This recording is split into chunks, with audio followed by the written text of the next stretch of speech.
ಮಂಡ್ಯ ಜಿಲ್ಲೆಯನ್ನು ಬಾಲ್ಯ ವಿವಾಹ ಮುಕ್ತ ಜಿಲ್ಲೆಯನ್ನಾಗಿ ಮಾಡುವ ಉದ್ದೇಶದಿಂದ ಜಿಲ್ಲಾಡಳಿತ, ಜಿಲ್ಲಾ ಪಂಚಾಯತ್, ಮಕ್ಕಳ ಹಕ್ಕುಗಳ ರಕ್ಷಣಾ ಆಯೋಗ, ರಾಜ್ಯ ಕಾನೂನು ಸೇವೆಗಳ ಪ್ರಾಧಿಕಾರ, ವಕೀಲರ ಸಂಘ, ಜಿಲ್ಲಾ ಮಹಿಳಾ ಮತ್ತು ಮಕ್ಕಳ ಅಭಿವೃದ್ಧಿ ಇಲಾಖೆ, ಜಿಲ್ಲಾ ಮಕ್ಕಳ ರಕ್ಷಣಾ ಘಟಕ, ಶಾಲಾ ಶಿಕ್ಷಣ ಇಲಾಖೆ ಹಾಗೂ ವಿವಿಧ ಇಲಾಖೆಗಳ ಸಹಯೋಗದೊಂದಿಗೆ ಮಂಡ್ಯದಲ್ಲಿಂದು ಬೃಹತ್ ಜಾಥಾ ಹಾಗೂ ಪ್ರತಿಜ್ಞಾ ವಿಧಿ ಕಾರ್ಯಕ್ರಮ ಹಮ್ಮಿಕೊಳ್ಳಲಾಗಿತ್ತು.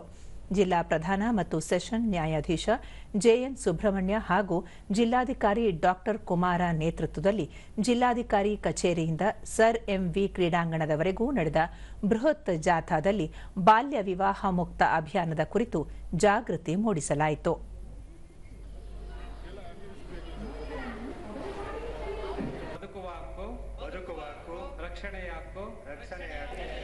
ಮತ್ತು ಸಮಾಜದಲ್ಲಿನ ಈ ವೇಳೆ ಹಿರಿಯ ಸಿವಿಲ್ ನ್ಯಾಯಾಧೀಶ ಎಂ ಆನಂದ, ರಾಜ್ಯ ಮಕ್ಕಳ ರಕ್ಷಣಾ ಆಯೋಗದ ಸದಸ್ಯ ವೆಂಕಟೇಶ್, ಜಿಲ್ಲಾ ಪಂಚಾಯತ್ ಮುಖ್ಯ ಕಾರ್ಯನಿರ್ವಹಣಾಧಿಕಾರಿ ನಂದಿನಿ, ಜಿಲ್ಲಾ ಪೊಲೀಸ್ ವರಿಷ್ಠಾಧಿಕಾರಿ ಮಲ್ಲಿಕಾರ್ಜುನ ಬಾಲದಂಡಿ, ಜಿಲ್ಲಾ ಮತ್ತು ಮಕ್ಕಳ ಅಭಿವೃದ್ಧಿ ಇಲಾಖೆ ಉಪನಿರ್ದೇಶಕ ಎಸ್ ರಾಜಮೂರ್ತಿ ಸೇರಿದಂತೆ ಹಲವರು ಉಪಸ್ಥಿತರಿದ್ದರು. ಶ್ರಮಿಸುತ್ತೇನೆಂದು ನಾನು ಪ್ರಮಾಣೀಕರಿಸುತ್ತೇನೆ.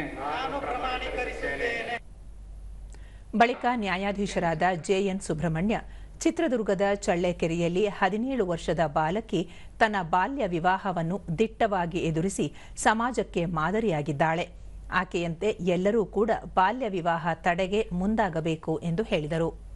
ತಮ್ಮ ಶಿಕ್ಷಣವನ್ನು ಯಶಸ್ವಿಯಾಗಿ ಮುಗಿಸಿ ದೇಶದ ಅಭಿವೃದ್ಧಿ, ರಾಜ್ಯದ ಅಭಿವೃದ್ಧಿ, ನಿಮ್ಮ ಅಭಿವೃದ್ಧಿಯನ್ನು ಮಾಡಿಕೊಳ್ಬೇಕಂತ ಕೇಳಿಕೊಂಡು ನ್ಯಾಯಾಧೀಶ ಎಂ ಆನಂದ, ಬಾಲ್ಯ ವಿವಾಹ ನಿಷೇಧ ಮಾಡುವ ಸಲುವಾಗಿ ಕಳೆದ 1 ವರ್ಷದಿಂದ ಜಿಲ್ಲಾ ಕಾನೂನು ಸೇವಾ ಪ್ರಾಧಿಕಾರದ ವತಿಯಿಂದ ಸಾಕ್ಷರತಾ ಕಾರ್ಯಕ್ರಮವನ್ನು ಆಯೋಜಿಸುತ್ತಾ ಬಂದಿದೆ.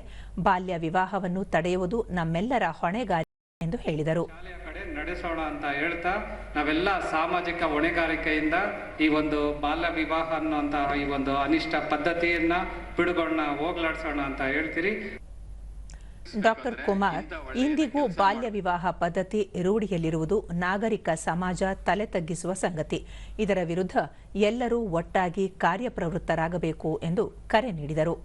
ನಾವೆಲ್ಲರೂ ಕೂಡ ತಲೆ ತಗ್ಗಿಸುವಂತ ನಿಲ್ಲುವಂತ ಸ್ಥಿತಿ ಆಗಿರೋದ್ರಿಂದ ಇಡೀ ಸಾರ್ವಜನಿಕ ವಲಯವು ಕೂಡ ಜೊತೆಗೂಡಿ ಸಾರ್ವಜನಿಕ ಸಹಕಾರದಿಂದ ಇದನ್ನ ನಿಲ್ಲಿಸಬೇಕು ಅಂತ ಹೇಳಿ ನಾನು ಕಳಕಳಿಯ ಮನವಿಯನ್ನ ಮಾಡಿಕೊಳ್ತೇನೆ.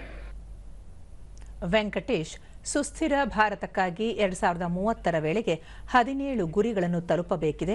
ಸಾಮಾಜಿಕ ನ್ಯಾಯಕ್ಕಾಗಿ ಬ್ರಿಟಿಷರ ಕಾಲದಲ್ಲೇ ಸತಿ ಸಹಗಮನ ಪದ್ಧತಿ ನಿಷೇಧ, ಬಾಲ್ಯ ವಿವಾಹ ನಿಷೇಧ, ಶಿಶು ಹತ್ಯೆ ನಿಯಂತ್ರಣ, ಹೆಣ್ಣು ಮಕ್ಕಳಿಗೆ ಕಡ್ಡಾಯವಾಗಿ ಶಿಕ್ಷಣ ನೀಡುವ ಕಾನೂನುಗಳು ಜಾರಿಗೆ ಬಂದಿವೆ. ಆದರೆ ಇಂದಿಗೂ ಬಾಲ್ಯ ವಿವಾಹ ಪದ್ಧತಿ ರೂಢಿಯಲ್ಲಿರುವುದು ವಿಪರ್ಯಾಸ ಎಂದು ಹೇಳಿದರು. ಈ ನಿಟ್ಟಿನಲ್ಲಿ ನಾವು ಮಂಡ್ಯ ಜಿಲ್ಲೆಯನ್ನ ಬಾಲ್ಯ ವಿವಾಹ ಮುಕ್ತ ಜಿಲ್ಲೆಯನ್ನಾಗಿ ಮಾಡಬೇಕಂತೇಳಿ. ನಂದಿನಿ, ಬಾಲ್ಯ ವಿವಾಹವನ್ನು ತಡೆಗಟ್ಟುವ ಸಲುವಾಗಿ ಗ್ರಾಮ ಮಟ್ಟದಿಂದಲೇ ಅರಿವು ಮೂಡಿಸುವ ಕೆಲಸವಾಗಬೇಕಿದೆ. ಇದಕ್ಕೆ ಜಿಲ್ಲಾ ಪಂಚಾಯಿತಿ ಸಂಪೂರ್ಣ ಬೆಂಬಲ ನೀಡಲಿದೆ ಎಂದು ಹೇಳಿದರು. ನಾವು ಈ ಒಂದು ಪಿಡುಗನ್ನ ತೊಡೆದು ಹಾಕ್ಲಿಕ್ಕೆ ಸಾಧ್ಯ ಆಗುತ್ತೆ ಅಂತ ಆವಾಗ ಪ್ರತಿ ಗ್ರಾಮದಲ್ಲೂ ಕೂಡ ಪ್ರತಿ ಸಂಜೆ ಈ ಬಾಲ್ಯ ವಿವಾಹದ ಕುರಿತಾಗಿ ನಾಟಕಗಳು ಮತ್ತೆ ಸಾಕ್ಷಿ ಚಿತ್ರಗಳು ಮತ್ತು ಜಾನಪದ ಜಾಥಾಗಳು ನಡೀತಾ ಇತ್ತು. ವಿದ್ಯಾರ್ಥಿನಿ ದಿವ್ಯಾ, ಆರ್ಥಿಕ ಸ್ವಾವಲಂಬನೆಗೆ ಹೆಣ್ಣು ಮಕ್ಕಳಿಗೆ ಶಿಕ್ಷಣ ಬಹಳ ಮುಖ್ಯ. ಬಾಲ್ಯ ವಿವಾಹ ತಡೆಗೆ ಶಿಕ್ಷಣವೇ ಮದ್ದು ಎಂದು ಹೇಳಿದರು. ಈಗಿನ ಮಕ್ಕಳು ಮುಂದೆ ಪ್ರಜೆಗಳಾಗಕ್ಕೆ ಸಾಧ್ಯ ಆಗ್ತಿಲ್ಲ. ಬಾಲ್ಯ ವಿವಾಹ ಮಾಡಿದ್ರೆ ಎಜುಕೇಷನ್ ತುಂಬ ಹಿಂದೆ ಉಳಿತೈತೆ. ಶಿಕ್ಷಣ ಸಂಸ್ಥೆ ಮುಂದೆ ಬರಬೇಕು, ಎಜುಕೇಷನ್ ನಮ್ಮದು ಚೆನ್ನಾಗಾಗಬೇಕು. ನಾವು ಮುಂದೆ ಬರಬೇಕು ಅಂದರೆ ಬಾಲ್ಯ ವಿವಾಹವನ್ನು ತಡೆಗಟ್ಟಬೇಕು. ಮತ್ತೋರ್ವ ವಿದ್ಯಾರ್ಥಿನಿ ಮೋನಿಕಾ, ಬಾಲ್ಯ ವಿವಾಹ ತಡೆಗಟ್ಟುವ ನಿಟ್ಟಿನಲ್ಲಿ ಯಾವೆಲ್ಲ ನೀತಿ ನಿಯಮಗಳು ಜಾರಿಯಲ್ಲಿವೆ ಎಂಬುದರ ಬಗ್ಗೆ ಅರಿವು ಮೂಡಿಸಲಾಯಿತು ಎಂದು ಅಭಿಪ್ರಾಯಪಟ್ಟರು. ಯಾರಿಗೆ ಇನ್ಫಾರ್ಮ್ ಮಾಡಬೇಕು ಅನ್ನೋದು ಗೊತ್ತಾಗಿದೆ, ಯಾರು ಪೊಲೀಸ್ನವ್ರಿಗೆ ಇನ್ಫಾರ್ಮ್ ಮಾಡಿ ಅವ್ರನ್ನ ಹೇಗೆ ತಡಿಬೋದು ಅನ್ನೋದು ಗೊತ್ತಾಗಿದೆ. ಜೊತೆಗೆ ಇಲ್ಲಿ ಎಷ್ಟು ಜನರಿಂದ ಎಷ್ಟೊಂದು ತೊಂದರೆ ಆಗಿದೆ, ಮತ್ತು ಅದರಿಂದ ನಡೆಯುವಂಥ ಎಷ್ಟೊಂದು ಮುಂದೆ ಆಗುವಂಥ ಎಷ್ಟೊಂದು ತೊಂದರೆಗಳು ಗೊತ್ತಾಗಿದೆ ನಮಗೆ.